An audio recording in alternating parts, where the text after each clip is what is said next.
नौकरानी बना के रखा है, सारा दिन काम करते रहो बस, इनको देखो इनके बाप को देखो, सबका ठिक्का मैंने ले रखा है। इतना कहते हुए बहू अपने ससुर को खाना दे जाती है, जो पहले से डाइनिंग टेबल पर बैठे खाने का इंतजार कर रहे थे।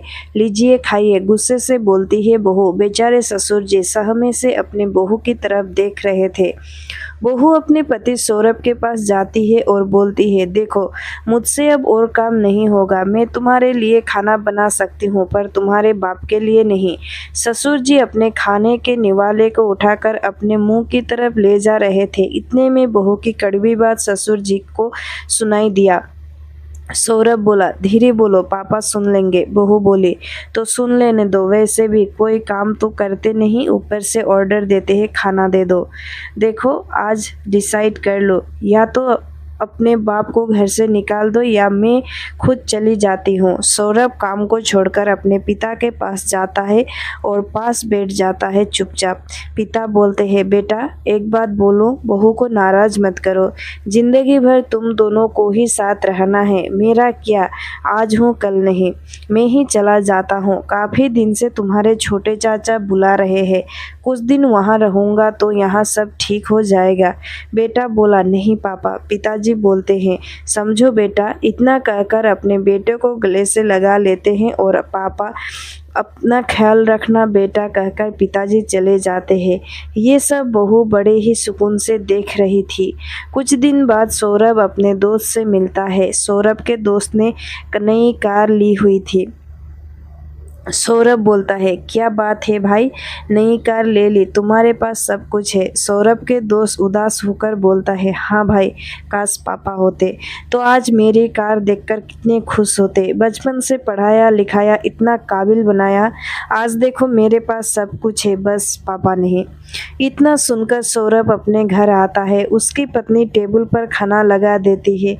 वह टेबल पर बैठता है पर खाने की इच्छा नहीं थी और पत्नी आकर बोलती है, अब खा भी लो, जल्दी बर्तन भी धोने हैं मुझे।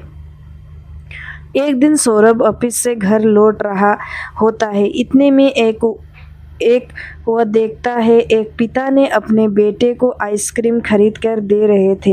ये देखकर सौरभ को अपनी बचपन की याद आ जाती है, कैसे उसके पापा उसको आइसक्रीम खरीद कर देते थे, कैसे उसकी सारी जिद पूरी करते थे। इतना सोचते हुए सौरभ सीधा अपने चाचा जी के घर पहुंच जाता है। वहां पहुंचकर देखा तो चाचा जी का घर बंद पड़ा था, गेट पर लॉक लगा हुआ था। सौरभ अपने चाचा जी को फ़ोन करता है और पूछता है, चाचा जी आप घर पे नहीं हैं क्या? चाचा जी बोलते हैं, बेटा हम छुट्टियां मनाने एक महीने से शहर से बाहर आए हुए हैं, घर तो बंद है। सौरभ सोचता है, तो फिर पापा कहाँ हैं? पता नहीं पापा कहाँ हैं, किस हाल में हैं। ये सोचते हुए सौरभ भटकती नजरें लेकर इधर उधर देखते हुए पैदल चल रहा था। उसे मन ही मन चिंता हो रही थी, पर पापा कहीं दिख नहीं रहे थे। सौरभ मायूस हो चुका था। इतने में उसे अपने पापा दिखाई देते हैं, जो कि फुटपाथ पर बैठे किसी का फेंका हुआ खाना खा रहे थे, कुछ सोच रहे थे खाते हुए। ये देखकर सौरभ के आंख भर आई और अपने पिता के पास गया और पिता भी उसको देखते हैं, फिर दोनों गले लगकर रोते हैं।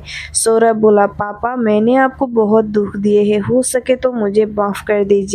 इतना कहकर पिता को अपने साथ ले घर पहुंचता है सौरभ। घर पहुंचकर पत्नी कुछ कहती इससे पहले ही सौरभ बोला, पापा अब मेरे साथ रहेंगे हमेशा। मैं एक बेटे का फर्ज निभाऊंगा। अगर तुम बहू का फर्ज निभा सकती हो तो निभाओ, वरना चली जाओ। इतना कहकर पिता को डाइनिंग टेबल पर बिठाया और किचन से खाना लाकर खुद अपने हाथों से अपने पिता को खाना खिलाने लगा सौरभ। दोस्तों इस कहानी को लेकर आपकी क्या राय है, कमेंट सेक्शन में बताना ना भूलिएगा। वीडियो पसंद आए हो तो वीडियो को लाइक शेयर और चैनल को सब्सक्राइब कीजिएगा।